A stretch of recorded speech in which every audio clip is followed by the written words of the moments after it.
यार सिर्फ कुछ मिनटों में क्या से क्या हो गया, रेसलमेनिया में बवाल हो गया, लेकिन जो हमने देखा वो तो आधा ही सच है। तो हे गाइस, वेलकम है आप लोगों का। वीडियो में जानेंगे आज रेसलमेनिया में क्या कुछ हुआ। चीजों को सही से समझने के लिए जरा हम देखते हैं आखिर मैच में हुआ क्या।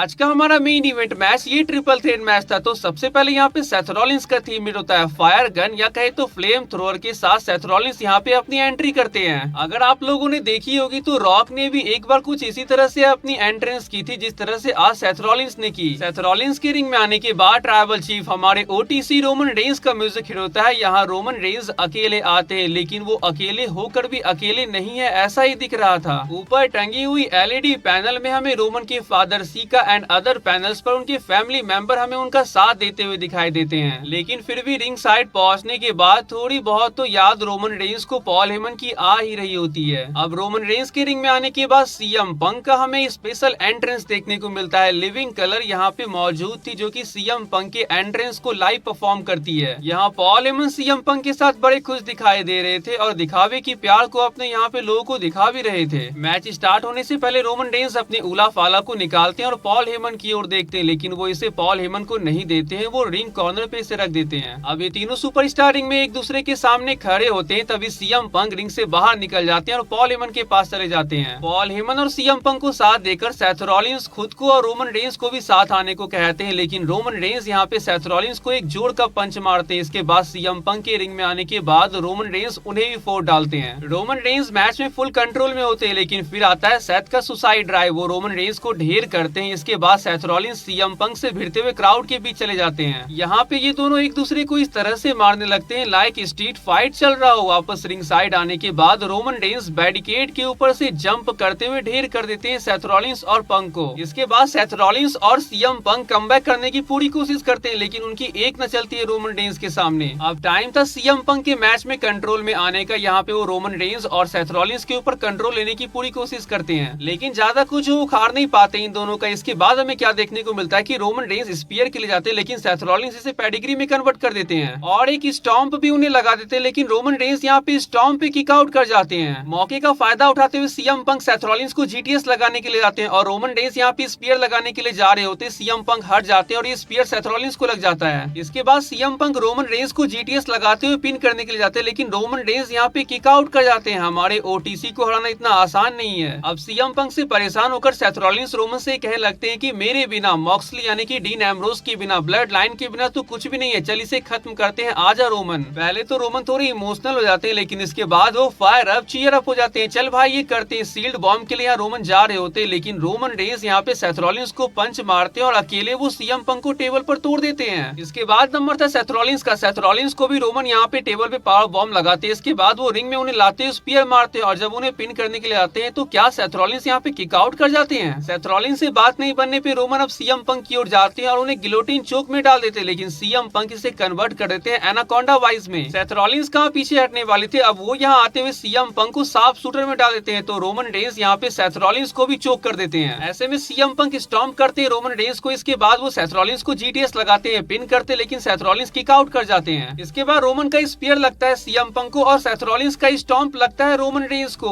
भाई पता नहीं यहाँ पे क्या हो रहा था। ये तीनों हार मानने की कोशिश नहीं कर रहे थे, लेकिन हार मान के पॉल हेमन यहाँ पे स्टील स्टेप पे बैठ जाते हैं। इसके बाद पॉल हेमन खड़े होते हैं और वो सोचते हैं कि अब मुझे ही कुछ करना होगा। वो स्टील चेयर बाहर निकालते हैं। रोमन रेंस के सामने से वो स्टील चेयर सीएम पंक को दे देते हैं और रोमन रेंस को ये विश्वास नहीं होता है। लेकिन इसके बाद रिंग में आने के बाद पॉल हेमन ये क्या करते हैं, वो पीछे से सीएम पंक को लो ब्लो मार देते हैं। ये देख रोमन रेंस हैरान होते हुए तुरंत खुश भी हो जाते हैं। इसके बाद पॉल हेमन यहाँ पे स्टील चेयर रोमन रेंस को देते हैं और रोमन रेंस सीएम पंक को यहाँ पे 3 शॉट मारते हैं। इसके आगे का चेयर शॉट जैसे रोमन मारने के लिए जाते हैं कि पॉल हेमन उन्हें रोकते हैं और कहते हैं कि ट्राइबल चीफ ये रहा सेथ रॉलिंस। ये सुनकर तुरंत रोमन रेंस अपना फोकस और चेयर डायरेक्शन सेथ रॉलिंस की ओर करते हैं और जैसे वो सेथ रॉलिंस पे चेयर शॉट लगाने के लिए जाते हैं कि पॉल हेमन यहाँ पे रोमन रेंस को लो ब्लो करते हैं। रोमन रेंस को 2 झटका लगता है, एक तो आप लोग समझ सकते हो और दूसरा यहाँ पे कि पॉल हेमन ने फिर से उन्हें धोखा दे दिया। इसके बाद धोखेबाज पॉल हेमन अपने नए क्लाइंट सेथ रॉलिंस को स्टील चेयर थमाते हैं अपने अंदाज में। सेथ रॉलिंस रोमन रेंस को स्टील चेयर से मारते हैं, स्टॉम्प करते हैं, पिन करते हैं, मैच को विन करते हैं। रोमन रेंस को पिन कर दिया। सेथ रॉलिंस ने आज अपना हील टर्न कर लिया और पॉल हेमन को ज्वाइन कर लिया। लो बन गए कंपनी के next mega star Seth Rollins. यही तो वो चाहते थे। अब WWE का फ्यूचर रोमन रेंस और सीएम पंक नहीं बल्कि सेथ रॉलिंस है, जिसका साथ देंगे गिरगिट से भी तेज बदलने वाले पॉल हेमन और द फाइनल बॉस रॉक। आपको पता होगा सेथ रॉलिंस आज से पहले बेस्ट फॉर बिजनेस की बात कर रहे थे और यही बात जॉन सीना भी रॉक को ज्वाइन करने से पहले कर रहे थे।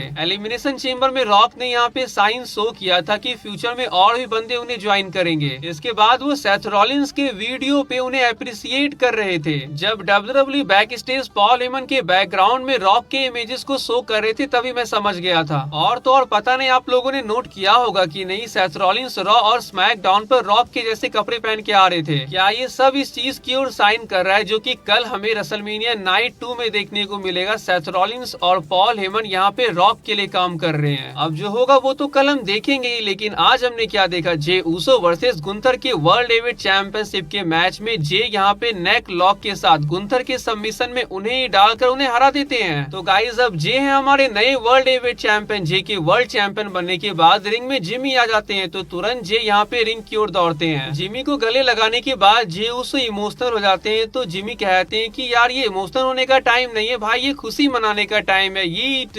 अबे यार ये कौन आ गया? आप नहीं पहचाने गाइस? ये जेकब फाटू है। समवन वेयरवुल्फ के गेटअप में जेकब फाटू क्या कमाल की अपनी एंट्री करते हैं। सोलो सिकोआ उनके साथ होते हैं और वो जेकब फाटू के लिए बहुत खुश दिखाई दे रहे होते हैं। जेकब फाटू के रिंग में आने के बाद वो अपने ओपोनेंट का वेट करते हैं और उनका ओपोनेंट क्या कमाल के 3.5 करोड़ की मैसेरेटी MC20 स्पोर्ट्स कार से अपनी एंट्री करते हैं। एले नाइट बाहर निकलते वो रिंग में एंटर करते हैं और ये यूनाइटेड स्टेट चैंपियनशिप का मैच स्टार्ट होता है। मैच गाइस बहुत ही कमाल का था, लेकिन रिजल्ट की बात करें तो इस मैच को जेकब फाटू जीत चुके हैं और वो नए यूनाइटेड स्टेट चैंपियन बन चुके हैं। मैच के बाद फादर हाकू कांग्रेचुलेट करते हैं अपने सन जेकब को। लिटरली जेकब अपने आप में बहुत ही ज्यादा प्राउड होंगे। अपने फर्स्ट रेसलमेनिया डेब्यू मैच में यूएस चैंपियन बन गए। अब यहाँ टिफनी स्ट्रैटन बारबी डॉल के स्टाइल में अपनी एंट्री करती है तो वहीं पे शार्लेट फ्लेयर एक रोल्स रॉयल्स एंट्रेंस करती है। Tiffany Stratton versus Charlotte Flair का मैच हमें देखने को मिलता है। कॉन्टिन्यूअस जो टाइटल चेंज हो रहे थे ये यहाँ ब्रेक होता है। टिफनी स्ट्रैटन यहाँ पे शार्लेट फ्लेयर को हरा के अपनी चैंपियनशिप को रिटेन करती है इस मैच में। लेकिन ये सही नहीं हुआ गाइस। मैच के बाद हमें क्या देखने को मिलता है कि टिफनी के कुछ दांत टूट गए मैच में। अब एल ग्रैंडे अमेरिकानो वर्सेस रे फिनिक्स का मैच होने वाला था जो कि रिप्लेस करे थे रे मिस्टीरियो को ड्यू टू इंजरी। जैसा नाम है गाइस एल ग्रैंडे अमेरिकानो, कुछ वैसा ही एंट्रेंस करते हैं चैड गेबल इस एल ग्रैंडे अमेरिकानो के कॉस्ट्यूम में। भाई ये बंदा लिटरली लूचाडोर का काल है, ऐसे में तो ये हारने वाले नहीं थे। अभी तो इन्होंने सिर्फ स्टार्ट ही किया है तो वही अपने मास्क में मेटल डालकर हेडबट मारने की टैक्टिक्स काम करती है इनकी, जिस वजह से ये रे फिनिक्स को हरा देते हैं जो कि अभी तक WWE में अनडिफीटेड थे। New day versus war readers का मैच हमें देखने को मिलता है। जैसा एक्सपेक्ट किया था वही हुआ। न्यू डे यहाँ पे न्यू टैग टीम चैंपियन बनते हुए और टाइटल लेके जल्दी से यहाँ से भाग जाते हैं। नियोमी वर्सेस जेड कारगिल के मैच में जेड कारगिल नियोमी को हरा देती है। तो आज जो गाइस हम लोगों ने देखा वो सच में एब्सोल्यूट सिनेमा था, खासकर हमारा मेन इवेंट।